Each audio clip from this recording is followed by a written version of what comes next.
Bavljenje trenerskim pozivom, vrlo neobičajeno za jednu ovako mladu, krasnu djevojku. Kako ste se odlučili baviti ovim pozivom u školi nogometa Maksimir? Pa evo, dakle, prije svega cijeli život sam u sportu. Krenula sam na faks, dakle, dobila sam poziv za žensku akademiju u školi nogometa Maksimir. Naravno da sam to prihvatila jer u Hrvatskoj nema ženskog nogometa, odnosno ima, ali ne u toj dobi. Dakle, evo, mi smo jedina škola nogometa koja ima žensku akademiju. Dakle, curice od 3 do 12 godina i jednostavno želim raditi nešto što dakle Hrvatska nema i želimo naprijediti nešto što bi trebali smatrati isto tako ženskim sportom, taj nogomet. Dakle.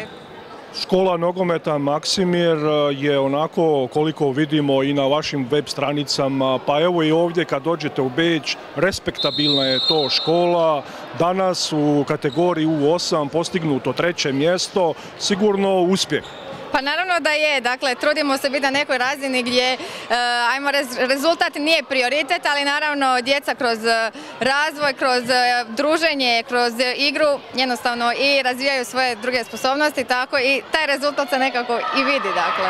Vi niste jedina djevojka koja radi u klubu, vas je još i više vas ima. Ne, ja sam jedina sam. Dakle, jedino sam djevojka među muškima, treneri su dakle, imamo 7 trenera i evo ja sam jedina trenerica. Inače, niste prvi puta u Beču, ta krasna suradnja Krov Vjene i škole nogometa Maksimira traje već, čini mi se, 2., 3. godinu. I kako vam je ovdje u Beču? Očito dobro, čim se ponovno vraćate? Tako, evo, prošle godine smo bili tu gosti, gdje smo jednostavno bili, gdje su nas ugostili, dakle, Krov Vjena i to je stvarno predivno iskustvo gdje su nam pružili apsolutno sve, gdje smo se osjećali stvarno kao doma.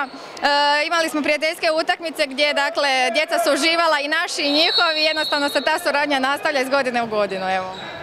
Ima li nagovještaja, trebala bi i Krov Vjena doći na vaš turnir? Pa naravno, mi smo tu da ih pozovemo i naravno da oni dođu, tako da evo, svakakve prilike dobrodošli su.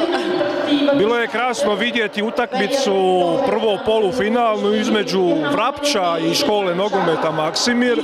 To je bila onako kvartovska, lijepa borba, ali ono što me oduševilo da kad se Vrapče kvalificiralo, odnosno ušlo u finale, da škola nogometa Maksimir navijala za Vrapče. To je bio ono maksimalno dobar fair play. Tako je, mislim, evo, došli smo iz istog grada, naravno, susreli smo se u polufinalu, oni su prošli dalje, zasluženo, svaka im čast, ali evo, tu smo jednostavno da podržavamo jedni druge i da ih bodrimo. Oni nas, mi njih. Kakve su inače reakcije djece? Beč je grad u kojem se također ima što vidjeti. Vi ste došli jučer, bilo je vremena možda za razgledati znamenitosti Beča. Tako je, bili smo jučer i u šetnji. Moram reći da stvarno uživamo u Beču. Prošle godine smo također bili na adventu ovdje sa 60 djece. Stvarno, evo, prekrasno i kažem, i što se tiče i ljudi, grada, svega, evo, stvarno sve pohvale. Hvala vam lijepo na razgovor. Hvala vama.